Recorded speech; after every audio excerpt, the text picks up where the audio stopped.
മൈതാനത്ത് അയാളുടെ മിന്നലാട്ടങ്ങൾ കാണുമ്പോൾ ബ്രസീലിയൻ ഇതിഹാസം റൊമാരിയോയാണ് എനിക്ക് ഓർമ്മ വരുന്നത്.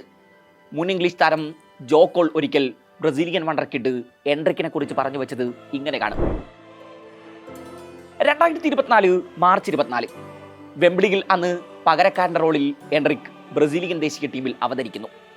മൈതാനത്തിറങ്ങി മിനിറ്റുകൾക്കകം അയാൾ ഇംഗ്ലീഷ് വലയിൽ പന്തെത്തിച്ചു. അന്ന് എൻട്രിക്കിന് പ്രായം വെറും 17 വയസ്സും 246 ദിവസവും.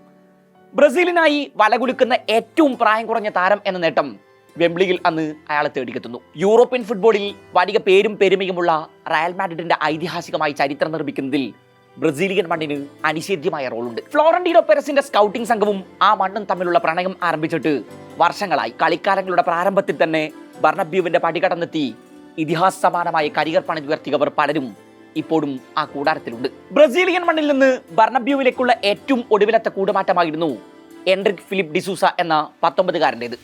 2022 റയൽ താരവുമായി കരാറിലെത്തുന്നത്. കരാർ പ്രകാരം 18 തികഞ്ഞ 2024 ടീമിനൊപ്പം ചേരുന്നു. റയൽ വലവിരിച്ച കാലം മുതൽക്ക് തന്നെ എൻട്രിക് ഫുട്ബോൾ ലോകത്തെ ഹോട്ട് ടോപ്പിക്കുകളിൽ ഒന്നായിരുന്നു. ബ്രസീലിയൻ ഫുട്ബോളിന്റെ ഫ്യൂച്ചർ തങ്ങൾ അവന്റെ കാലുകളിൽ കാണുന്നു എന്ന് ഫുട്ബോൾ പണ്ഡിറ്റുകൾ പലരും അന്നേ അടക്കം പറഞ്ഞു തുടങ്ങിയിട്ടുണ്ട്. എന്നാൽ 1.5 വർഷം മുമ്പ് ഏറെ പ്രതീക്ഷയോടെ റയൽ തട്ടകത്തിലെത്തിച്ച എൻട്രിക് ഇപ്പോൾ എന്ത് ചെയ്യുകയാണ്? സൈഡ് ബെഞ്ചിൽ നിസ്സഹായനായി ഇരിപ്പുണ്ട്. സാബി അലോൺസോയുടെ സിസ്റ്റത്തിൽ അയാൾക്ക് പ്രത്യേകിച്ച് റോളൊന്നുമില്ലെന്ന് ഇതിനോടകം ആരാധകർക്ക് ബോധ്യമായി കഴിഞ്ഞതാണ്. പോയ സീസണിൽ ആഞ്ചലോട്ടിക്ക് കീഴിൽ 37 മത്സരങ്ങളിലാണ് എൻട്രിക് കളത്തിലിറങ്ങിയത്. ഭൂരിഭാഗം മത്സരങ്ങളിലും പകരക്കാരൻ റോളിലായിരുന്നു എൻട്രിക്. ഈ സീസണിലാകട്ടെ ലീഗിൽ 12 മത്സരങ്ങൾ പൂർത്തിയായപ്പോൾ വെറും 14 മിനിറ്റാണ് ഇതുവരെ കളിക്കാൻ അവസരം ലഭിച്ചത്. വലൻസിയക്കെതിരെ പകരക്കാരൻ റോളിൽ അവതരിച്ച ആ ഒരൊറ്റ മത്സരത്തിൽ മാത്രം. 2024 റയലിനൊപ്പം ചേരുമ്പോൾ ബ്രസീലിനായി 10 മത്സരങ്ങളിൽ കളത്തിലിറങ്ങിക്കഴിഞ്ഞ എൻട്രിക് 3 ഗോളുകൾ തന്റെ പേരിൽ കുടിച്ചിരുന്നു. ലോസ് ബ്ലാങ്കോസ് ജേഴ്സിയിൽ തന്റെ അരങ്ങേറ്റ സീസണിൽ 7 തവണ അയാൾ വലകുലുക്കി. അതേസമയം 382 മിനിറ്റാണ് ലാലിഗയിൽ ആകെ എൻട്രിക്കിന് പ്ലേയിങ് ടൈം ലഭിച്ചത്.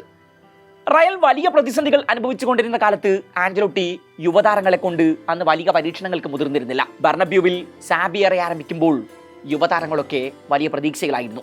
ആഞ്ചലോട്ടിക്ക് കീഴിൽ അവസരങ്ങൾ ലഭിക്കാതിരുന്ന ആർദ ഗോളർക്ക് സാബിയുടെ സിസ്റ്റത്തിൽ നിരന്തരം അവസരം ലഭിച്ചു. ക്ലബ് ലോകകപ്പിൽ ഗോൺസാലോ ഗാർസിയ ആരാധകരെ ത്രസിപ്പിച്ച പ്രകടനങ്ങളുമായി കളനിറഞ്ഞു.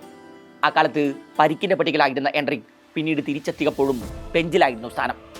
അതിനിടെ ബ്രസീലിന്റെ പരിശീലക ചുമതല ഏറ്റെടുത്ത ആഞ്ചലോട്ടിയുടെ സ്ക്വാഡിൽ നിന്നും താരം തുടർച്ചയായി തടയപ്പെട്ടു. എസ്റ്റേവോ വില്യൻ അടക്കമുള്ള യങ് സെൻസേഷനുകളിൽ ആഞ്ചലോട്ടിക്ക് വലിയ താല്പര്യമുണ്ട് എന്ന കാര്യവും മറന്നുപോകരുത്. ലോകകപ്പ് പടിവാതിൽക്കലാണ്. റയൽ ജേഴ്സിയിൽ പ്ലേയിങ് ടൈം അധികം ലഭിക്കാത്ത എൻട്രിക്കിന് ബ്രസീലിന്റെ ലോകകപ്പ് സ്ക്വാഡിൽ ഇടം ലഭിക്കുമോ എന്ന കാര്യം സംശയമാണ്. അതേസമയം ജനുവരി ട്രാൻസ്ഫർ വിൻഡോയിൽ ലോണിൽ താരം മറ്റേതെങ്കിലും ക്ലബ്ബുകളിലേക്ക് ചേക്കേറിയേക്കും എന്നും റൂമറുകളുണ്ട്.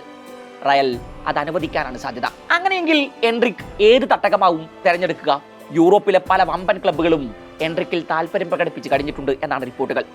അക്കൂട്ടത്തിൽ ഇംഗ്ലീഷ് വമ്പന്മാരായ മാഞ്ചസ്റ്റർ യുണൈറ്റഡും ആസ്റ്റൺ വില്ലയും വെസ്റ്റ് ഹാമും ഫ്രഞ്ച് ക്ലബ്ബായ ലിയോണും ഒക്കെയുണ്ട്. ലിയോണാണ് ഇക്കൂട്ടത്തിലെ ഫേവറേറ്റുകൾ.